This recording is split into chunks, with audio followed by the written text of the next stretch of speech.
Selamat datang di bab pertama, Sistem Reproduksi Manusia, Materi Pembelahan Sel, untuk kelas 9 SMP Telkom Purwokerto. Indikator pencapaian kompetensi pada pertemuan kali ini adalah 1. Menjelaskan fase-fase pembelahan mitosis dan meiosis. 2. Menjelaskan ciri setiap fase pembelahan mitosis dan meiosis. Dan yang ketiga, menyebutkan karakteristik atau sifat sel anakan hasil pembelahan mitosis dan meiosis. Pendahuluan. Perhatikan gambar berikut. Bagaimanakah seorang anak dapat lahir di dunia ini? Mari kita mengingat kembali materi IPA kelas 7 tentang ciri makhluk hidup. Salah satu ciri tersebut adalah berkembang biak. Untuk dapat berkembang biak, wanita membutuhkan sel kelamin betina dan laki-laki membutuhkan sel kelamin jantan. Sel kelamin terbentuk karena adanya proses pembelahan sel.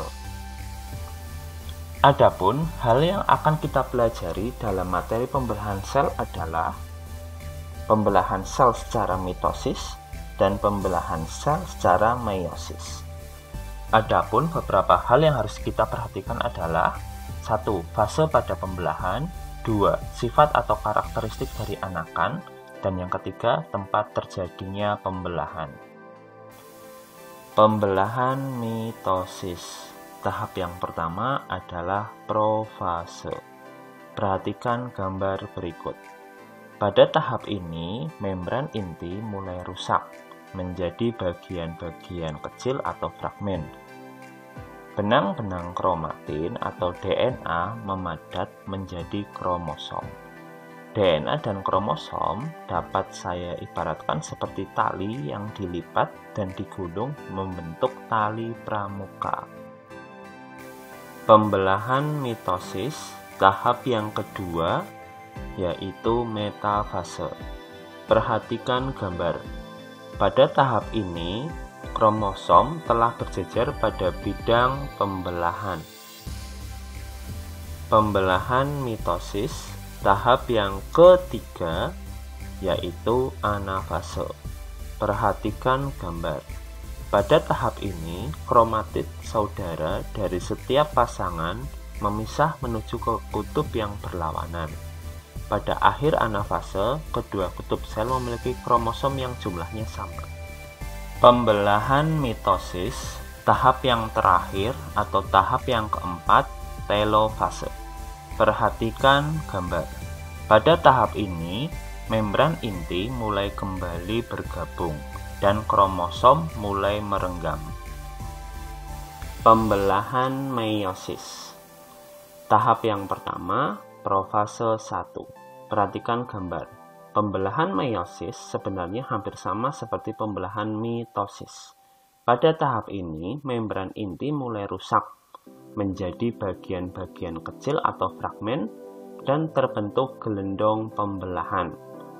Benang-benang kromatin memadat menjadi kromosom dan kromosom homolog yang berpasangan. Terjadi pindah silang atau pertukaran segmen molekul DNA yang sesuai di antara kromatid non-saudara. Pembelahan meiosis tahap yang kedua, yaitu metafase 1. Perhatikan gambar. Pada tahap ini, kromosom berjejer pada bidang pembelahan. Pembelahan meiosis tahap yang ketiga, yaitu anafase 1. Perhatikan gambar. Pada tahap ini, kromosom homolog memisah dan bergerak ke kutub-kutub yang berlawanan. Pembelahan meiosis tahap yang keempat, yaitu telofase 1. Perhatikan gambar. Pada tahap ini, kromosom homolog memisah dan bergerak ke kutub-kutub yang berlawanan, sehingga membran inti mulai terbentuk kembali. Sitokinesis menyebabkan terbentuknya dua sel anakan yang bersifat haploid. Pembelahan meiosis tahap yang kelima, yaitu profase 2. Perhatikan gambar. Pada tahap ini, membran inti mulai rusak menjadi bagian-bagian kecil atau fragmen kembali dan terbentuk gelondong pembelah. Kromatid mulai bergerak ke bidang pembelahan. Pembelahan meiosis tahap yang ke-6 yaitu metafase 2. Perhatikan gambar. Pada tahap ini, kromosom berjejer pada bidang pembelahan kembali. Pembelahan meiosis tahap yang ke-7 yaitu anafase 2. Perhatikan gambar. Pada tahap ini, kromatid terpisah dan bergerak ke kutub-kutub yang berlawanan. Pembelahan meiosis tahap yang ke-8 atau tahap terakhir yaitu telofase 2. Perhatikan gambar. Pada tahap ini, nukleus terbentuk sehingga kromosom terurai membentuk kromatin dan sitokinesis terjadi. Terima kasih.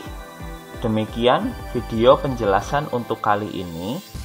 Apabila kalian merasa bahwa video ini bermanfaat, silahkan di like, comment, share, and subscribe. Terima kasih.